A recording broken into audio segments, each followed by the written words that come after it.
Assalamualaikum warahmatullahi wabarakatuh dan selamat sore pemirsa. Lintas Nasional Antara kembali hadir menemani Anda. Bersama saya Asri Indah Wali. Kita langsung beralih ke informasi yang pertama. Presiden Prabowo Subianto didampingi Menteri Luar Negeri Sugiono dan Sekretaris Kabinet Teddy Indrawijaya bertolak ke Singapura pada Minggu 15 Juni lalu untuk melakukan kunjungan kenegaraan.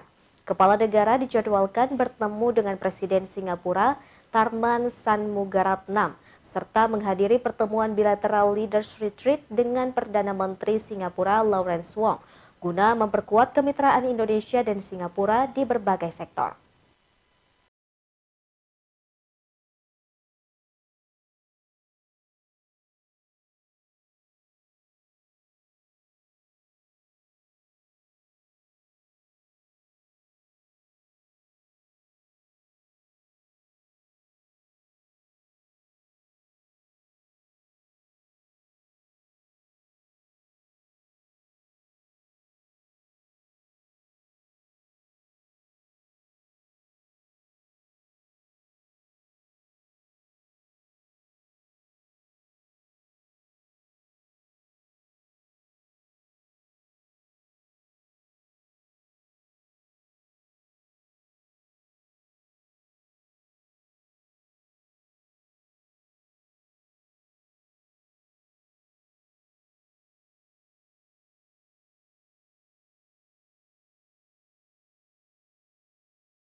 Dan pemberdayaan wilayah pertahanan di perbatasan negara.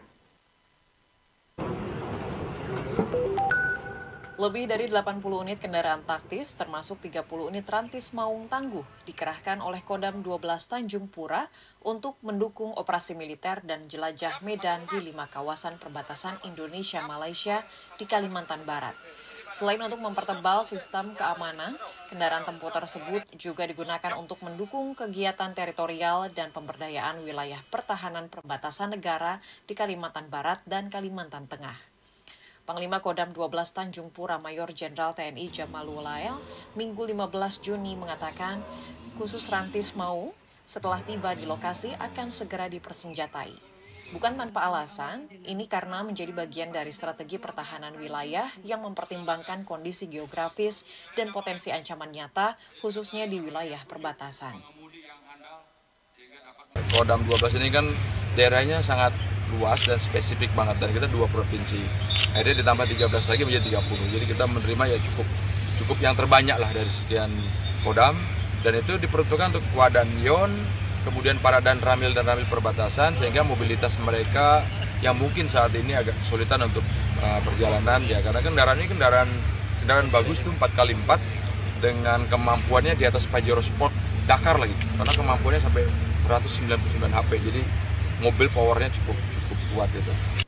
Tidak hanya mengirim rantis Maung, Kodam 12 Tanjung Pura juga menerjunkan Batalion Rider yang merupakan pasukan elit infanteri TNI Angkatan Darat untuk membantu pelaksanaan pengamanan perbatasan negara selama 9 bulan ke depan.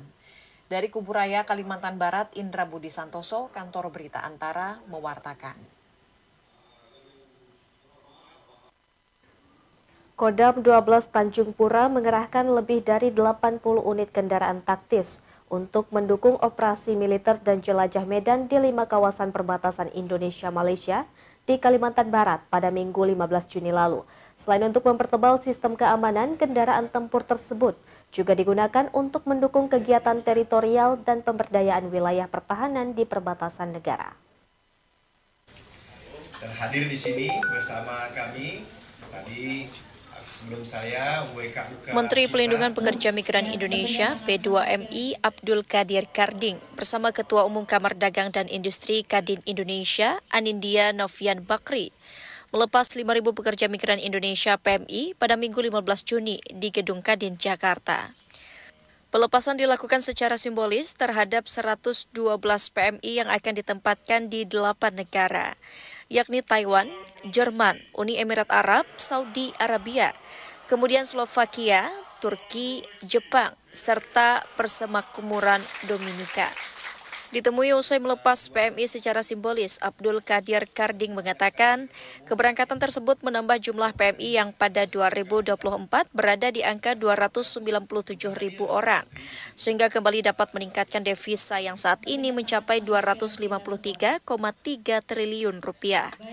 Dalam kesempatan yang sama, Anindya Bakri menyampaikan bahwa pihaknya berkomitmen untuk terus berkontribusi meningkatkan jumlah PMI hingga mencapai angka 400.000 lebih pada tahun ini. Di dalam hal mengurangi pengangguran, yang kedua mengurangi kemiskinan, memperkuat ekonomi nasional termasuk daerah dan keluarga dengan devisa yang ada. Di samping itu sebenarnya selain kita mendapatkan nilai ekonomi, kita juga melihat bahwa pengiriman penempatan tenaga kerja ke luar negeri itu adalah investasi sumber daya manusia. 250 ribuan, kita mau tingkatkan mendukung pemerintah ke 400 ribuan, mulai dengan 5.000 hari ini. Dan yang menarik tadi disampaikan bahwa Kadin bisa berpartisipasi bukan saja di pelatihan, tapi juga sertifikasi, penempatan, bahkan pemberdayaan sehabis menjadi istilahnya tenaga kerja migran. Tadi Pak Menteri menyampaikan di pidatonya, tenaga kerja migran balik-balik jadi juragan. Nah, jadi itu kita yakini sangat mungkin. PMI yang dilepas tersebut akan bekerja di sejumlah sektor, di antaranya kuliner, peternakan, konstruksi, interior, manufaktur, hingga tenaga kesehatan. Dari Jakarta, Cahyasari Anggah, Kantor Berita Antara mewartakan.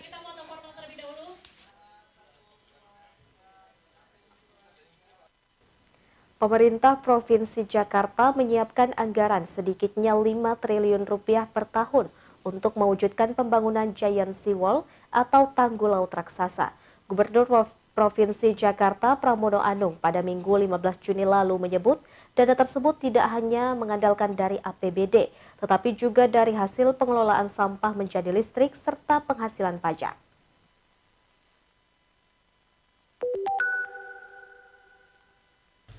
Pemerintah Provinsi Jakarta mendukung penuh proyek pembangunan Giant Sea Wall atau tanggul laut raksasa sesuai arahan Presiden Prabowo Subianto. Dalam panel diskusi pada acara Jakarta Future Festival yang digelar di Taman Ismail Marzuki, Tim Jakarta, Minggu 15 Juni, Gubernur Jakarta Pramono Anung mengatakan proyek yang membentang sepanjang 19 km untuk wilayah Jakarta itu sedikitnya memerlukan dana 5 triliun rupiah per tahun. Tentu hal itu menjadi tantangan di masa pemerintahannya saat ini. Tidak hanya mengandalkan anggaran pendapatan dan belanja daerah APBD, Pemprov Jakarta juga akan menggunakan pendapatan dari hasil pengelolaan sampah menjadi energi listrik. Nah, revenue inilah yang akan digunakan sebagian untuk membangun Giant Sea Wall. Jakarta sebelumnya, di era pemerintahan sebelumnya, dapat bagian 12 kilo.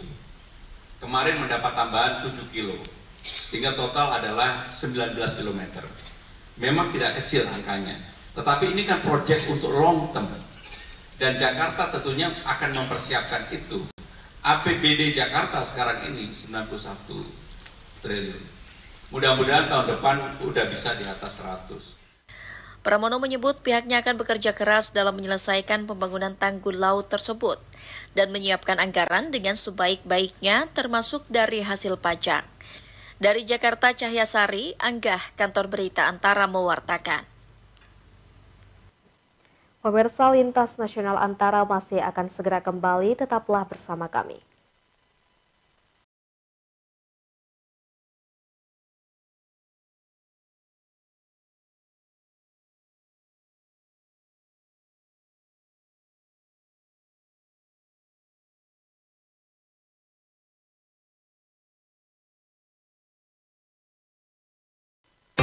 Hari lahir Pancasila bukan hanya sekedar peringatan momentum bersejarah. Pancasila bukan hanya sekedar dasar negara. Maka dari itu, PLN UIP Sulawesi terus hidupkan nilai-nilai Pancasila dengan memberikan pekerjaan dan hasil yang optimal di setiap pembangunan infrastruktur ketenagalistrikan yang menjadi tonggak penting dalam memperkuat sistem kelistrikan di Sulawesi. PLN terus berupaya hadirkan listrik yang andal di setiap pelosok negeri. Hari lahir Pancasila 2025 merupakan tahun yang penuh makna. Tahun yang sama dengan rampungnya GI dan SUTT 150 Cafe Koloni Daleten. Sebab penyelesaian proyek ini berdampak besar bagi masyarakat dan dunia usaha. Berjalan selaras dengan nilai Pancasila akan pentingnya kesejahteraan bagi seluruh rakyat Indonesia. Peringati hari lahirnya Pancasila, PT PLN Persero Unit Induk Pembangunan Sulawesi melalui YBM PLN dukung potensi akademik mahasiswa Universitas Muslim Indonesia dengan menyalurkan bantuan biaya pendidikan bagi mereka yang kurang mampu. PLN berharap penerima beasiswa dapat memanfaatkan bidang ilmu yang ditekuni dan berkontribusi dalam membangun negeri di masa yang akan datang. Dan tentunya dapat mencerminkan nilai-nilai Pancasila sebagai generasi kebanggaan bangsa. Dalam rangka Hari Lingkungan Hidup, PT PLN Persero Unit Induk Pembangunan Sulawesi gelar program bersih-bersih lingkungan di kawasan Masjid 99 Kuba dan Lego-Lego yang menjadi ikon Kota Makassar. Diharapkan kegiatan ini dapat membangun kesadaran akan pentingnya menjaga kebersihan ruang publik, terutama dari sampah plastik yang menjadi ancaman serius bagi ekosistem. Aksi ini merupakan bentuk nyata komitmen PLN UIP Sulawesi dalam menjaga kelestarian lingkungan. Kali saya Dian Rahma menjumpai Anda dalam program Sudut Sultra mengenai adanya transformasi digital. Di Balai POM itu, Jadi kan kemarin mau ngurus satu produk gitu. tapi kita harus dibantu loh. Harus dibantu. Tidak bisa. Kita masih akan kembali tetap bersama kami di Sudut Sultra.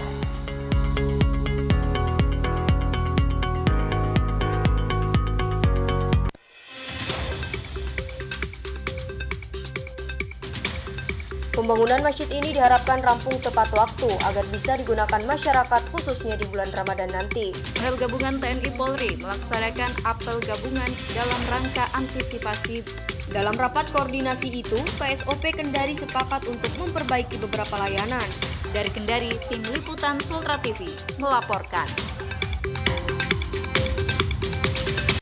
Hari lahir Pancasila bukan hanya sekedar peringatan momentum bersejarah.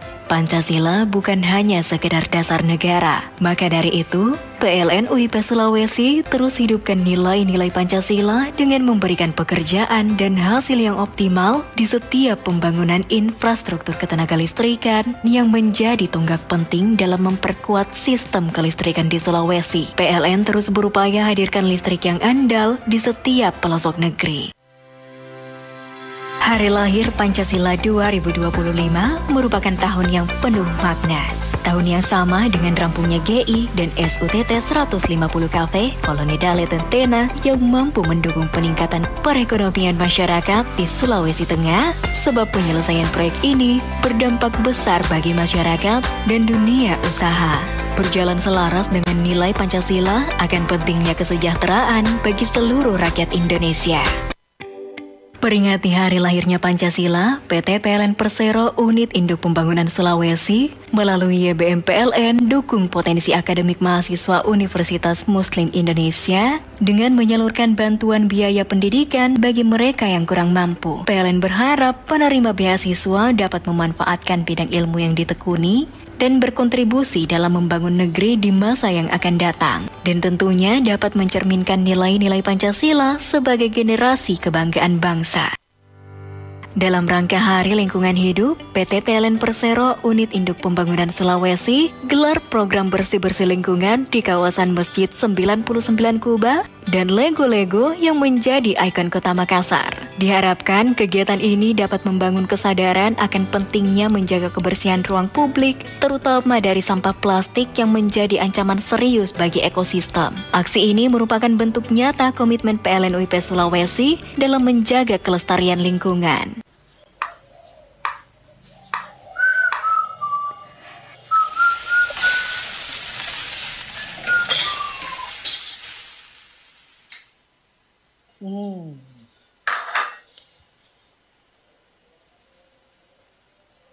Apa ya? Ikan.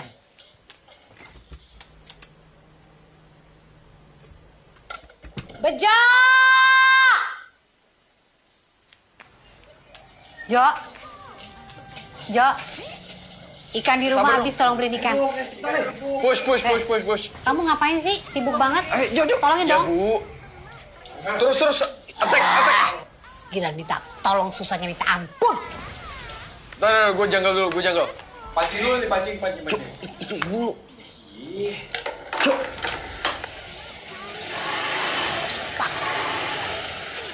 Parah lu. Itu harusnya lu bantuin ibu lu dulu. Main game mah bisa ntar lagi kali. Yalah, kalau gue pergi, rank gue turun nih. Jo, Ben. Lu itu cuma tinggal berdua sama ibu lu. Gak kasihan sama dia. Ibu. Nembak. Ini siapa sih? Woi, itu. Ben, minjem motor. Kunci. Ben, ada bensinnya nggak sih? Isiin sekalian aja. Gak ada waktu gue.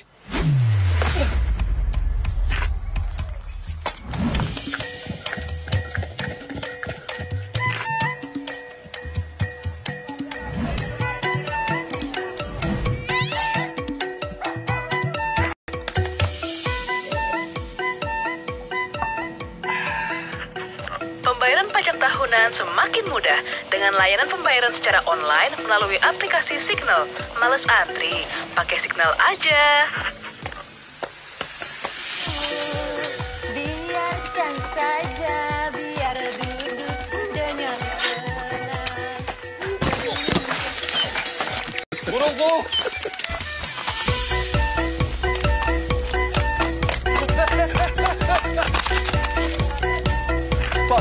Maaf, Pak.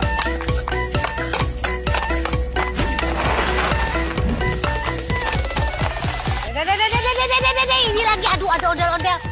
Nggak tahu apa lagi, sebel orang. Nggak. Ya anak susah banget disuruh.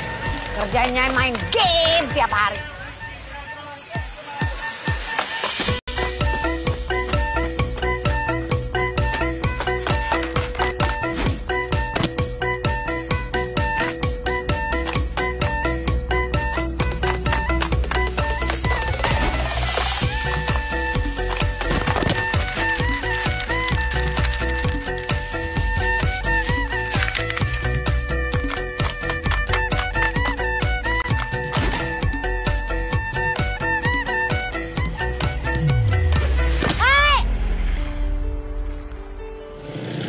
Jo.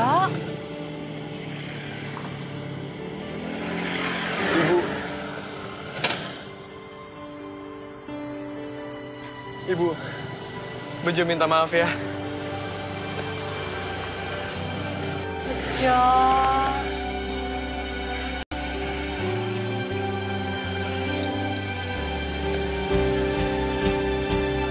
Helmnya ketinggalan, Bu. Hah? Bejo cuma pengen ibu selamat. Sekarang Bejo pengen lanjut push rank ya. Permisi. Hah? Sebrol! Ibu kirain kamu mau ganti ibu, taunya ibu nganter yang dong. Bejo!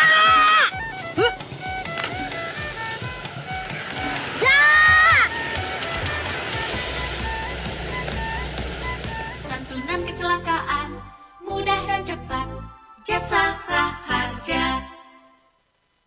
Kali saya Dian Rahma menjumpai Anda dalam program Sudut Sultra mengenai adanya transformasi digital. Di Balai POM itu... Jadi kan kemarin mau ngurus satu produk gitu. Iya. Tapi kita harus dibantu loh. Harus dibantu. Tidak bisa. Kita masih akan kembali tetap bersama kami di Sudut Sultra.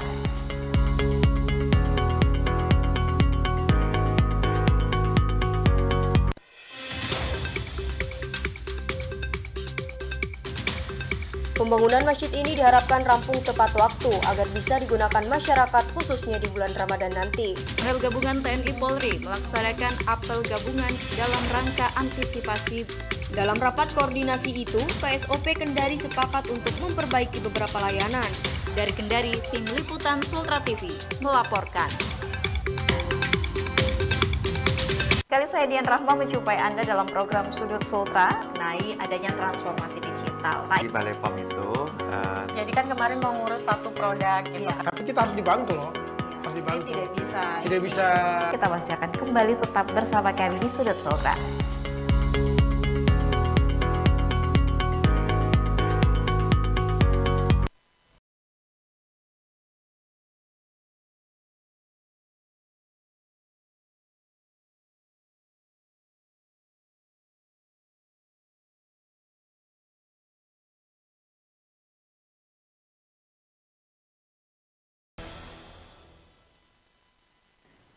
Terima kasih Anda masih bersama kami di Lintas Nasional Antara.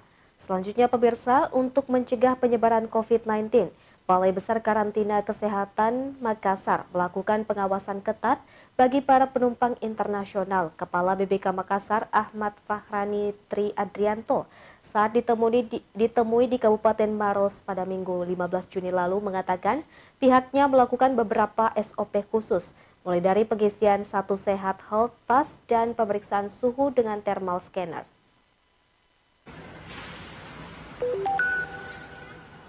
Keluarnya surat edaran dari Dirjen Penanggulangan Penyakit Kementerian Kesehatan untuk mencegah penyebaran COVID-19, Balai Besar Karantina Kesehatan atau BBKK Makassar melakukan pengawasan ketat bagi para penumpang internasional di Bandara Internasional Sultan Hasanuddin.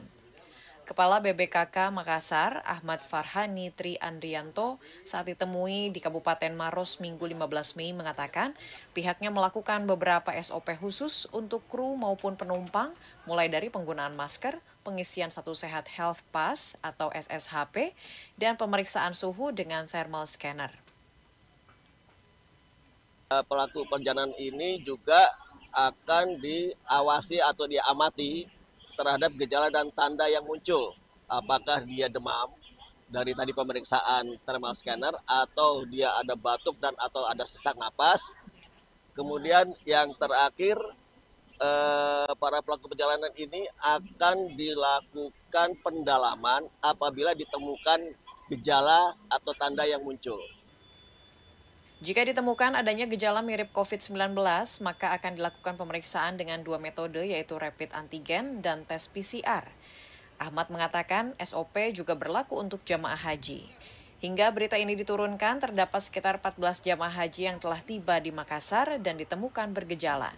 Namun setelah melalui pemeriksaan rapid antigen, hasilnya dinyatakan negatif.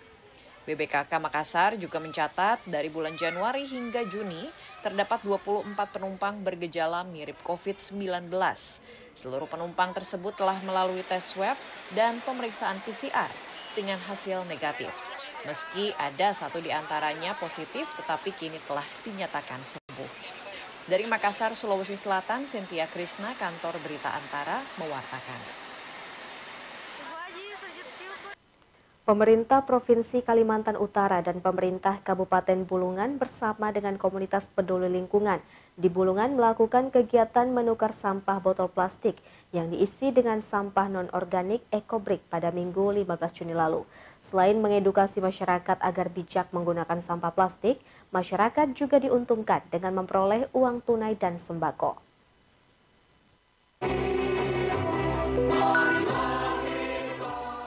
Masyarakat Kabupaten Bulungan berbondong-bondong menukarkan EcoBrick, botol plastik yang diisi padat dengan sampah non-organik dalam kegiatan penukaran sampah yang digelar Minggu 15 Juni. Kegiatan ini merupakan kolaborasi antara pemerintah Provinsi Kalimantan Utara, pemerintah Kabupaten Bulungan, dan salah satu komunitas peduli lingkungan setempat. Inisiatif ini bertujuan untuk mengurangi volume sampah plastik di wilayah Bulungan yang tercatat mencapai 214 ton sejak Januari hingga Juni 2025. Tingginya antusiasme warga bukan tanpa alasan. Selain bisa ikut menjaga lingkungan, mereka juga mendapatkan imbalan berupa sembako hingga uang tunai sebagai bentuk apresiasi atas kontribusi mereka.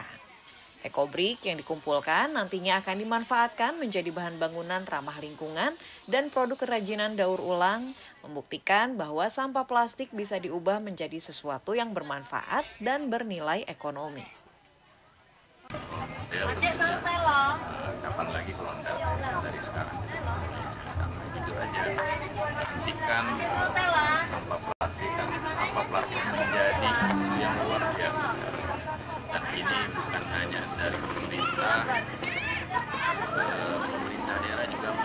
Program penukaran ekobrik ini sudah berjalan di Kabupaten Bulungan setidaknya sejak 2018.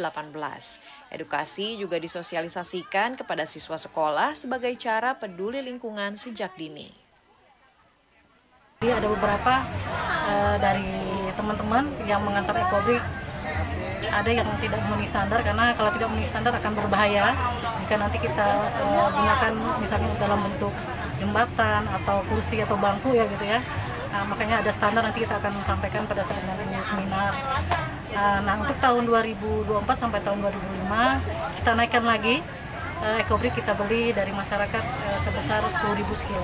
Harapannya bisa buat tutup botol, terus botol air minum dari sampah plastik ini jadi meja dan kursi. Harapannya itu yang besar, harapan kami, karena kalau itu butuh beberapa alat yang memungkinkan untuk kita bisa gunakan.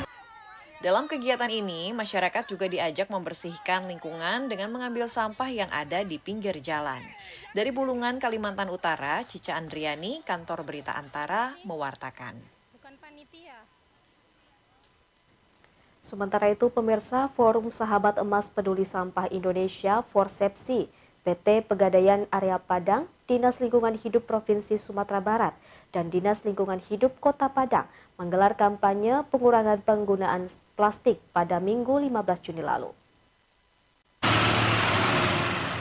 Bicara masalah sampah plastik tidak hanya sekadar membahas pengelolaan dan pengolahan sampah, namun penyadaran terhadap Juni. Dewi menyebut Forsepsi bakal berkolaborasi dan mengedukasi pelaku UMKM ataupun petani dalam upaya pengurangan sampah plastik dan juga sampah organik. Bank sampah itu tidak hanya bagaimana bank sampah itu berkembang, tapi juga berdampak kepada masyarakat dan nasabahnya. Nah, tujuannya apa? Salah satunya nasabah kita kan ada UMKM di sana, ada petani di sana. Nah, itulah yang akan kita rangkul bagaimana usaha-usaha mereka juga berkolaborasi dengan bank sampah. Pertama, pengurangan sampah dari sumber, apakah mereka pelaku usaha atau pertanian. Nah, kita selaku dari PT Pegadaian Area Padang pada umumnya dan cabang Pegadaian Tepi Bandar pada khususnya selalu mensupport untuk dari bank sampah ini sehingga kedepannya kita akan tetap memberikan dukungan yang terbaik untuk bank sampah yang melakukan pembinaan hubungan lingkungan hidup. Sementara itu, Kepala Dinas Lingkungan Hidup Provinsi Sumatera Barat, Tasliatul Fuadi, mengatakan persoalan sampah tidak hanya tanggung jawab pengelola sampah, tapi merupakan tanggung jawab individu dengan membiasakan diri untuk tidak membuang sampah sembarangan. Kami juga sangat mengharapkan adanya upaya pemilahan sampah di rumah tangga. Bagaimana rumah-rumah tangga kita hari ini untuk bisa memilah sampah organik dan sampah anorganik, sehingga yang sampai ke TPA itu hanya residu atau sampah yang mungkin tidak laku jual saja lagi. Pada peringatan Hari Lingkungan Hidup Sedunia tersebut, anggota Forsepsi tidak hanya memberikan kantong belanja yang ramah lingkungan kepada masyarakat, namun juga memberi edukasi agar masyarakat mengurangi penggunaan kantong plastik. Dari Padang, Sumatera Barat, Melani Friati, Kantor Berita Antara, mewartakan.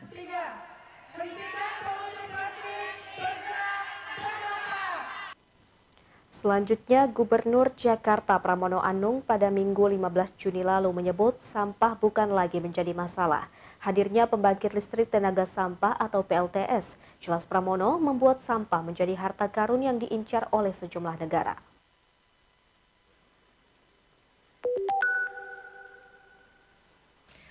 Gubernur Jakarta Pramono Anung mengatakan saat ini rata-rata warga ibu kota memproduksi 7.700 ton sampah per hari. Dalam panel diskusi pada acara Jakarta Future Festival yang digelar di Taman Ismail Marzuki, Tim Jakarta, Minggu 15 Juni, Pramono menyebut angka itu belum termasuk dengan jumlah sampah di Bantar Gebang yang mencapai 56 juta ton. Namun hal tersebut jelas Pramono bukan lagi menjadi masalah besar bagi pemerintahannya.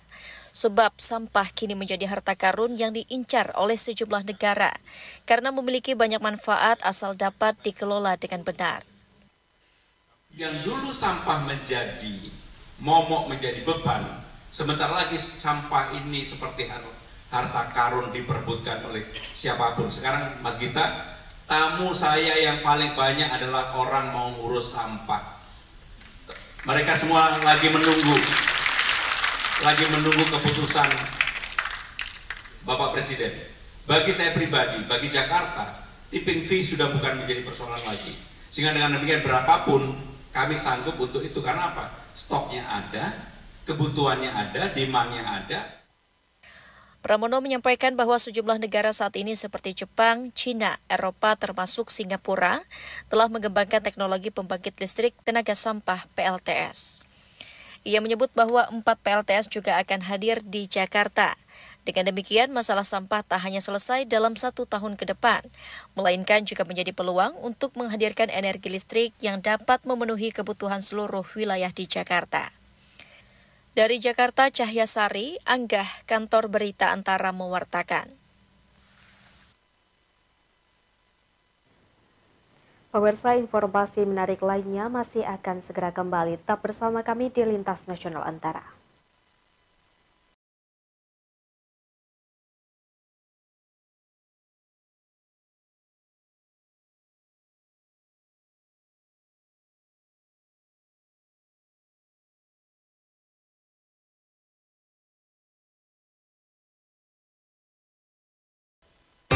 Hari lahir Pancasila bukan hanya sekedar peringatan momentum bersejarah.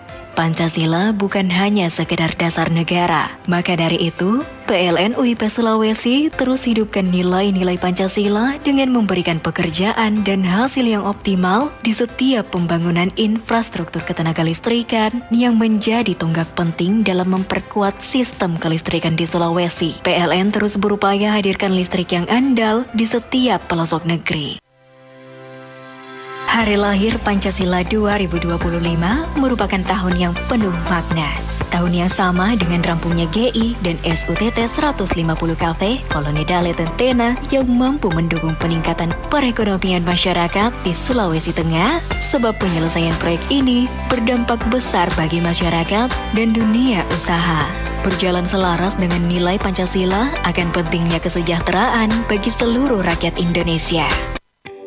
Peringati hari lahirnya Pancasila, PT PLN Persero Unit Induk Pembangunan Sulawesi melalui YBM PLN dukung potensi akademik mahasiswa Universitas Muslim Indonesia dengan menyalurkan bantuan biaya pendidikan bagi mereka yang kurang mampu. PLN berharap penerima beasiswa dapat memanfaatkan bidang ilmu yang ditekuni dan berkontribusi dalam membangun negeri di masa yang akan datang. Dan tentunya dapat mencerminkan nilai-nilai Pancasila sebagai generasi kebanggaan bangsa. Dalam rangka Hari Lingkungan Hidup, PT PLN Persero Unit Induk Pembangunan Sulawesi gelar program bersih-bersih lingkungan di kawasan Masjid 99 Kuba dan Lego-Lego yang menjadi ikon Kota Makassar. Diharapkan kegiatan ini dapat membangun kesadaran akan pentingnya menjaga kebersihan ruang publik, terutama dari sampah plastik yang menjadi ancaman serius bagi ekosistem. Aksi ini merupakan bentuk nyata komitmen PLN UIP Sulawesi dalam menjaga kelestarian lingkungan. Kali saya Dian Rahma menjumpai Anda dalam program Sudut Sultra, mengenai adanya transformasi digital. Di Balai POM itu, jadi kan kemarin mau ngurus satu produk gitu. Iya. Tapi kita harus dibantu loh. Harus dibantu. Tidak bisa. Tidak bisa. Kita masih akan kembali tetap bersama kami di Sudut Sultra.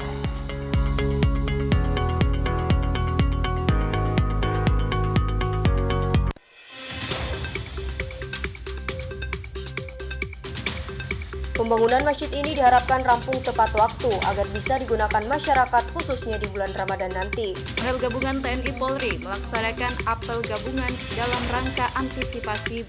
Dalam rapat koordinasi itu, KSOP Kendari sepakat untuk memperbaiki beberapa layanan.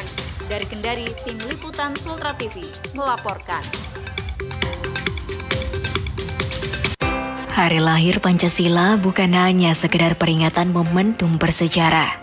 Pancasila bukan hanya sekedar dasar negara. Maka dari itu, PLN UIP Sulawesi terus hidupkan nilai-nilai Pancasila dengan memberikan pekerjaan dan hasil yang optimal di setiap pembangunan infrastruktur ketenagalistrikan yang menjadi tonggak penting dalam memperkuat sistem kelistrikan di Sulawesi. PLN terus berupaya hadirkan listrik yang andal di setiap pelosok negeri.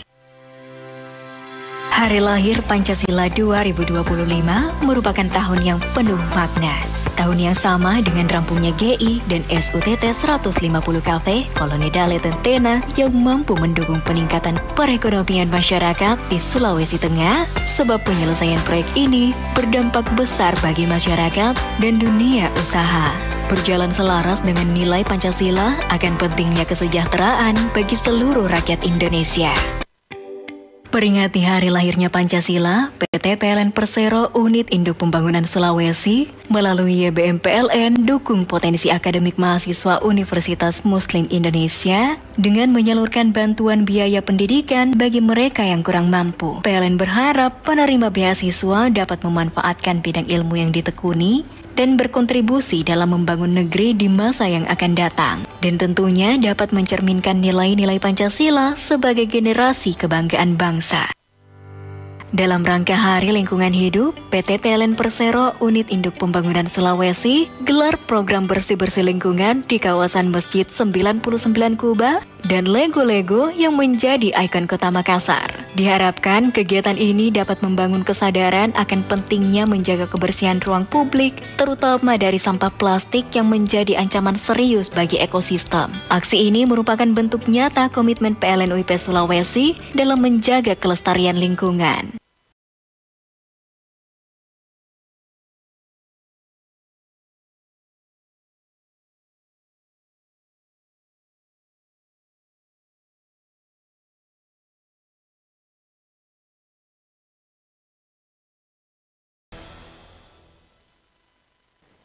Terima kasih Anda masih bersama kami. Selanjutnya pemirsa, pemerintah Kota Pontianak bekerja sama dengan Kepolisian Resor Kota dan Satpol PP memberlakukan jam malam khusus anak usia sekolah di wilayah setempat pada Minggu 15 Juni lalu. Kegiatan yang mengacu pada Peraturan Wali Kota Nomor 22 Tahun 2025 itu bertujuan untuk menekan angka kriminalitas anak di bawah umur.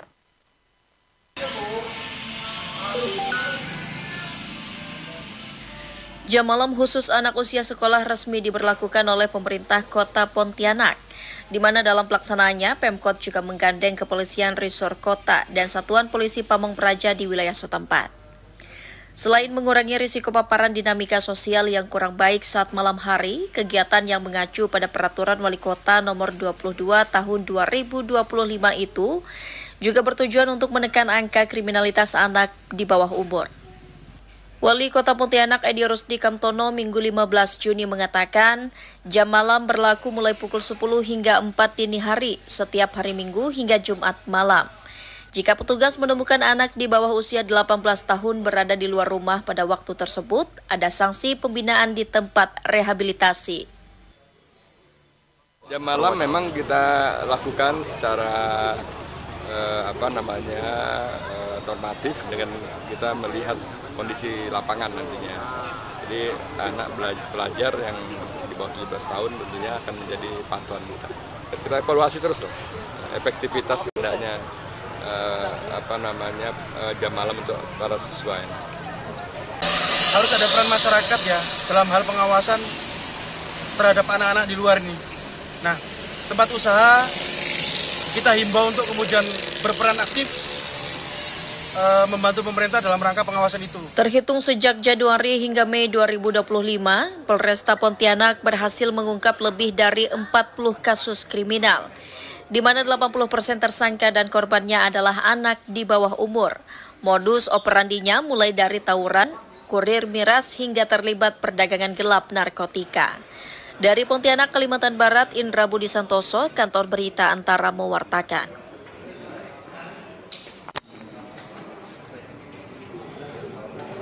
Pemirsa, ribuan warga di Kabupaten Demak, Jawa Tengah mengikuti istighosah kemanusiaan di lokasi terdampak banjirop atau banjir akibat pasang air laut di jalur Pantura Sayung, Demak pada Minggu 15 Juni lalu. Kegiatan yang diinisiasi oleh pengurus cabang Nahdlatul Ulama Kabupaten Demak ini merupakan bentuk keprihatinan terhadap bencana banjirop di wilayah Demak yang semakin parah. Lalu lintas berjalan dengan baik. Ribuan warga di Kabupaten Demak, Jawa Tengah mendatangi lokasi banjirop atau banjir akibat pasang air laut di jalur Pantura Sayung, Demak pada Minggu 15 Juni 2025. Di tengah jalan Pantura yang terdampak rob ini, warga bermunajat sebagai bentuk keprihatinan terhadap kondisi pesisir Demak yang terdampak banjir rob. Istighosah kemanusiaan yang diinisiasi oleh pengurus cabang Nahdlatul Ulama Kabupaten Demak ini tak hanya diikuti oleh ribuan warga Nahdiyin dan masyarakat pesisir Demak, namun juga dihadiri Wakil Gubernur Jawa Tengah Taj Yassin Maimun dan Menteri Pekerjaan Umum Dodi Hanggodo. Dodi Hanggodo menyatakan permasalahan banjir rob menjadi salah satu prioritas penanganan pemerintah. Program jangka panjang dalam mengatasi banjir rob di wilayah Pantura adalah pembangunan tanggul laut di sepanjang pantai utara Jawa, mulai dari Provinsi Banten hingga Jawa Timur. Menurut Dodi, prioritas tanggul laut akan dibangun di Jakarta dan sejumlah titik di wilayah Jateng yang memiliki dampak abrasi dan penurunan tanah cukup parah seperti di Kota Semarang, Pekalongan, Demak, dan Jepara. Dari Kementerian Laut disampaikan akan dibentuk badan otorita khusus untuk menangani tanggul laut sepanjang pantai utara Jawa. Karena kalau kita bicara rob, tidak hanya bicara Jakarta yang memang ada penurunan tanah, tidak hanya bicara Semarang, Pekalongan, Jawa Tengah, Jepara ada penurunan tanah. Khusus Demak gimana Pak? Sepanjang pantai utara Jawa. Khusus Demak barangkali. Mas, jangan dipotong dulu saya Mas, jangan dipotong dulu. Sepanjang pantai utara yang Jawa yang dipikirkan oleh Pak Prabowo.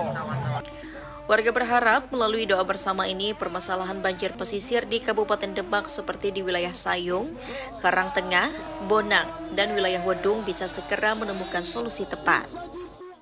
Harapan dari istighosah ini yang dihadiri oleh kurang lebih sekitar 100.000 warga Nahdiyin, harapannya adalah Pak Presiden turun, Pak Prabowo turun, Pak Menteri PU turun, Menteri ATR turun, Mensesnes turun, untuk memperbaiki keadaan Demak tercinta ini.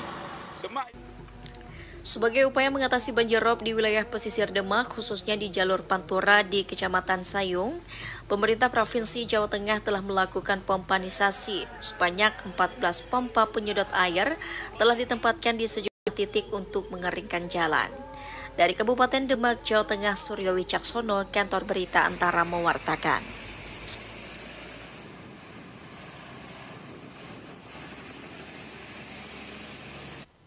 Sementara itu, pemirsa, pemerintah Provinsi Jakarta menginisiasi perluasan Trans Jabodetabek untuk menekan angka kemacetan.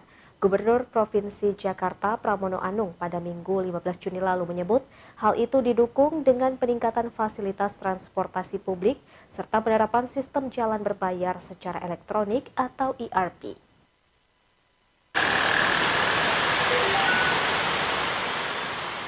Pemerintah Provinsi Jakarta menginisiasi perluasan rute Transjakarta, Bogor, Depok, Tangerang, dan Bekasi, Jabodetabek sebagai pilihan transportasi umum yang dapat digunakan oleh masyarakat. Hal itu disampaikan Gubernur Jakarta Pramono Anung dalam panel diskusi pada acara Jakarta Future Festival yang digelar di Taman Ismail Marzuki Tim Jakarta Minggu 15 Juni sebagai solusi untuk mengurangi kemacetan di Jakarta. Pramono menyebut pada jam sibuk di pagi hari ada sebanyak 3,8 hingga 4 juta masyarakat yang masuk ke wilayah Jakarta untuk bekerja dan melakukan kegiatan lainnya yang didominasi oleh pengguna kendaraan pribadi sehingga arus lalu lintas sangat padat.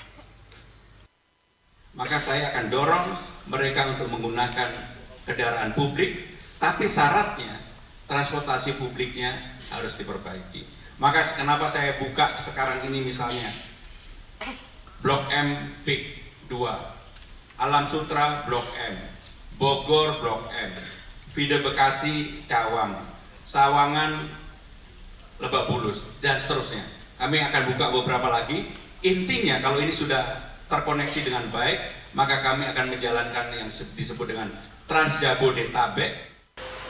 Pramono menyebut pihaknya juga akan menerapkan kebijakan sistem jalan berbayar secara elektronik atau ERP untuk mengendalikan kepadatan lalu lintas terhadap pengguna kendaraan bermotor yang melewati sejumlah ruas jalan di Jakarta pada jam-jam tertentu.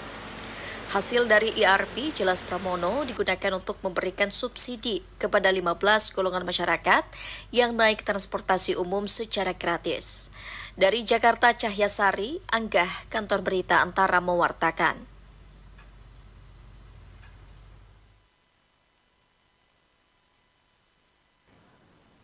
Pemirsa, Gunung Raung yang memiliki ketinggian 3.344 meter dari permukaan laut mulai 5 hingga 15 Juni 2025 mengalami letusan atau erupsi menerus dengan ketinggian kolom abu teramati mencapai 1.200 meter dari puncak gunung.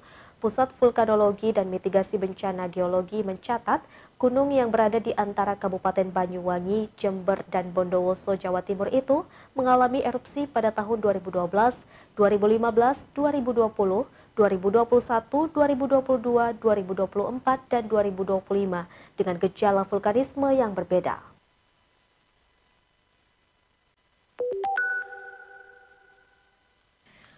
Beginilah kondisi Gunung Api Raung pada tanggal 1 Juni 2025, 4 hari sebelum meletus atau erupsi. Video ini diambil oleh sejumlah pendaki asal Kabupaten Jember, Jawa Timur dengan menggunakan drone dari puncak gunung yang memiliki ketinggian 3.344 mdpl. Dalam video itu teramati kepulan asap putih keluar dari kawah Gunung Raung yang berada di dalam kaldera. Sejak tanggal 5 hingga 15 Juni, gunung yang letaknya berada di antara Kabupaten Banyuwangi, Jember, dan Bondowoso itu terus mengalami erupsi dan aktivitas vulkaniknya terus meningkat. Jika pada 5 Juni kolom abu vulkanik teramati hanya 500 meter dari puncak gunung, saat ini sudah mencapai 1.500 meter dari puncak gunung. Berdasarkan catatan pos pengamatan Gunung Api Raung yang berada di bawah naungan PVMBG, Kementerian ESDM, erupsi tahun 2012, 2015, 2020, 2021, 2022, dan 2024 cenderung diawali dengan adanya gemuruh dari perut gunung dan kemudian disusul adanya kepulan abu vulkanik di puncak gunung. Namun pada tahun 2025 ini, letusan Gunung Raung tanpa diawali suara gemuruh yang terdengar hingga pemukiman terdekat atau di radius 15 km dari puncak gunung. Petugas pos pengamatan Gunung Api Raung Mukijo Minggu 15 Juni menjelaskan banyak faktor yang memengaruhi gejala vulkanisme, seperti faktor cuaca hingga aktivitas di bawah permukaan kawah. Kemudian juga dari beberapa kejadian seringkali juga diawali dengan prekursor, misalnya adanya gempa vulkanik dalam, kemudian juga beberapa kejadian lain tidak diawali dengan gempa vulkanik dalam, tapi misalnya diawali juga dengan tremor, jadi bisa juga dipengaruhi dari aktivitas di bawah permukaan yang diindikasikan dengan rekaman seismiknya. Pada periode 14 hingga 15 Juni, Gunung Raung tercatat mengalami erupsi sebanyak 5 kali dengan kolom abu vulkanik teramati 1.200 meter dari puncak gunung dan status Gunung Raung masih pada level 2 atau waspada. Dari Banyuwangi, Jawa Timur, Hamka Agung, Kantor Berita Antara mewartakan.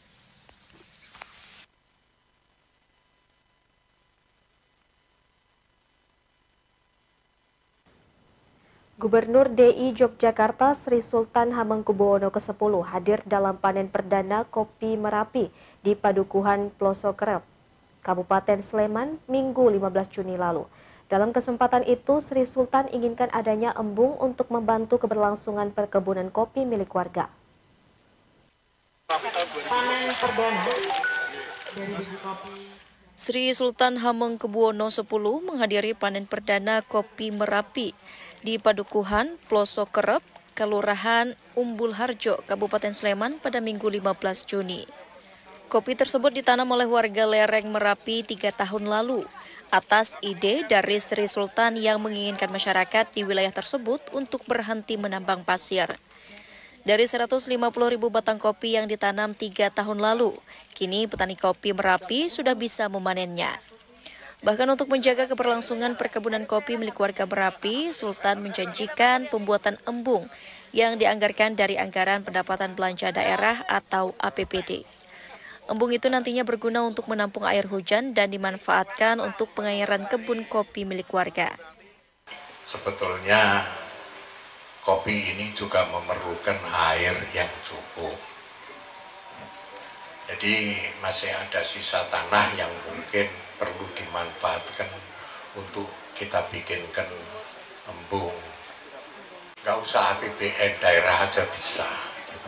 Pada kesempatan yang sama, Pelaksana Tugas Direktur Jenderal Perkebunan Kementerian Pertanian Heru Triwidarto memberikan bantuan sejumlah 20.000 batang kopi untuk pengembangan kopi Merapi. Warga pun menyambut baik bantuan yang diberikan pemerintah tersebut. Intinya kami berkomitmen kalau memang mau dikembangkan lagi monggo, karena saya lihat lahannya masih banyak Pak. Kopi itu kan bisa tumpang sari. Kopi juga bisa menjadi tanaman konservasi. Jadi bisa mencegah erosi. Jadi komplit. Fungsi ekologisnya ada, fungsi ekonomisnya apalagi. Hasil yang bisa diandalkan untuk jangka menengah itu, jangka panjang, jangka menengah itu ya kopi, karena yang musiman itu kan ada cabai dan sebagainya. Cabai sekarang sudah mulai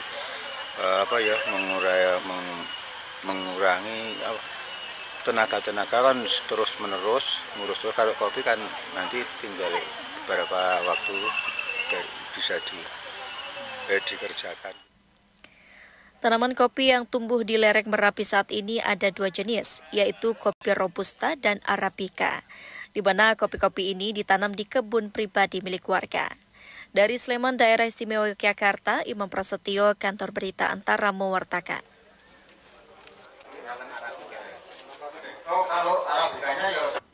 Pemirsa, jangan kemana-mana, kami akan segera kembali usai jeda berikut.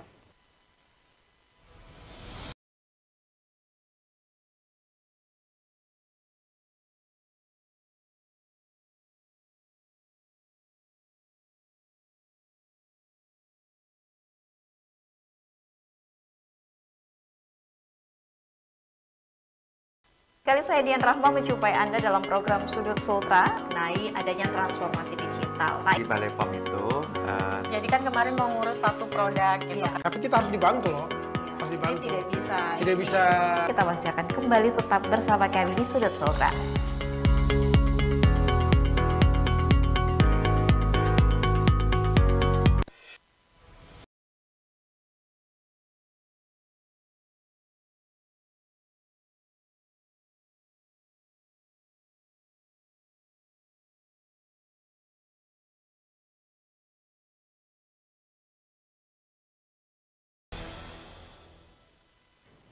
Terima kasih Anda masih di Lintas Nasional Antara. Selanjutnya pemirsa, wajah semangat warga Kelurahan Taman Martani, Kabupaten Sleman begitu terlihat sesaat setelah Menteri Koperasi dan Usaha Kecil Menengah Budi Aris Setiadi meresmikan Koperasi Desa Merah Putih pada Minggu 15 Juni lalu. Program tersebut merupakan wujud langkah kolektif menuju kedaulatan ekonomi yang berpihak pada rakyat kecil agar berdikari. Peresmian Koperasi Desa Merah Putih menjadi momentum penting menandai lahirnya kembali kemandirian ekonomi berbasis gotong royong. Bukan sekadar seremonial semata, program yang menjadi wujud langkah kolektif menuju kedaulatan ekonomi itu berpihak pada warga desa yang umumnya adalah masyarakat kecil. Dengan menghidupkan kembali koperasi di desa, kiranya penguatan ekonomi rakyat semakin terasa, terutama bagi masyarakat perdesaan. Menteri Koperasi dan UKM Budi Aris Setiadi pun pada Minggu 15 Juni meresmikan Koperasi Desa Merah Putih di Kelurahan Taman Martini, Sleman, Yogyakarta. Ini proyek bagaimana pemberdayaan warga masyarakat desa. Jadi selama ini apa yang berlangsung tidak adilan dalam perekonomian Indonesia? Rakyat paling bawah nggak punya akses modal.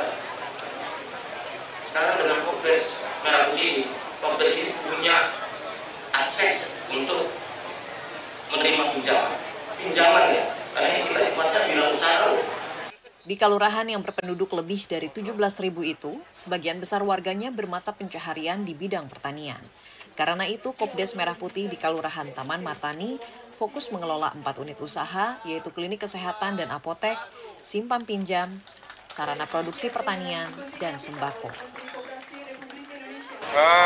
Untuk modal utama sekarang ini dari anggota Pak. Dari anggota simpanan pokok 100.000, simpanan wajib per bulan 5.000. Oke, sampai kemarin sore sudah masuk 50 jutaan ya. Kemudian untuk yang dana kredit ini masih dalam negosiasi dengan LPDB dan BNI. Masih hitung-hitungan berapa persennya, kemudian prospek ke depan seperti apa. Sampai berita ini diturunkan, telah ada 79.882 koperasi Desa Merah Putih di seluruh Indonesia. Belum termasuk Provinsi Papua Pegunungan, Papua Tengah, dan Papua Selatan. Melalui peran strategis Koperasi Desa Merah Putih, harapannya bisa memunculkan lebih banyak lagi kewirausahaan di masyarakat. Dari Sleman, Daerah Istimewa Yogyakarta, Imam Prasetyo, Kantor Berita Antara, mewartakan. Pemirsa, pentas seni dan budaya Minangkabau kini menjadi sarana hiburan edukatif bagi masyarakat Kota Padang yang tak hanya menjadi pertunjukan menghibur, tetapi juga memperkenalkan kekayaan budaya lokal kepada generasi muda melalui kegiatan bertajuk Nongkrong Kreatif. Kita telah dapat hadir pada acara yang Sabtu malam biasanya identik dengan waktu untuk bersantai dan nongkrong bersama teman atau keluarga. Tapi bagaimana kalau kegiatan nongkrong itu diisi dengan sesuatu yang lebih positif? Sembari mengenal seni dan kebudayaan daerah, pasti akan terasa lebih bermakna, bukan? Inilah yang ditawarkan oleh program Nongkrong Kreatif, sebuah agenda Dinas Pariwisata dan Dinas Pendidikan dan Kebudayaan Kota Padang, Sumatera Barat, yang pada Sabtu 14 Juni menggelar pentas seni bernuansa budaya lokal. Berbagai kesenian khas Minang seperti tarian tradisional hingga randai atau seni pertunjukan hiburan yang di dalamnya terdapat musik, drama, dan pencaksilat.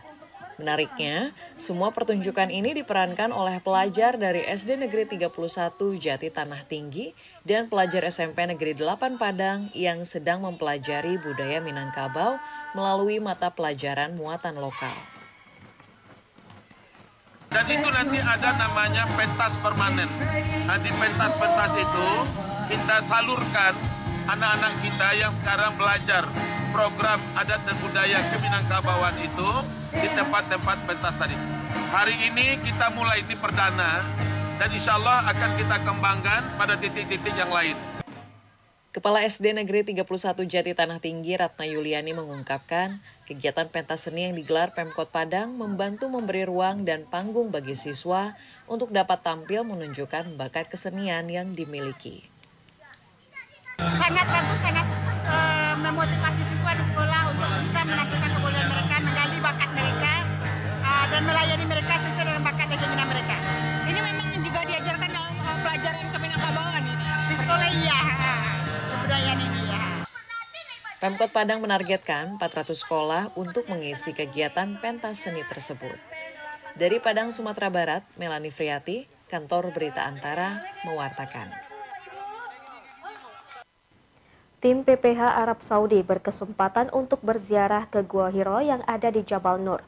Di lokasi yang berjarak sekitar 6 km dari Masjidil Haram inilah, Nabi Muhammad SAW menerima wahyu pertama, yaitu Quran Surat Al-Alaq ayat 1-5. Pemirsa, informasi ini sekaligus menjadi penutup jumpa kita di Lintas Nasional Antara. Saya Asri Indah Wali, mewakili seluruh kerabat kerja yang bertugas, pamit undur diri. Wassalamualaikum warahmatullahi wabarakatuh, selamat sore dan sampai jumpa.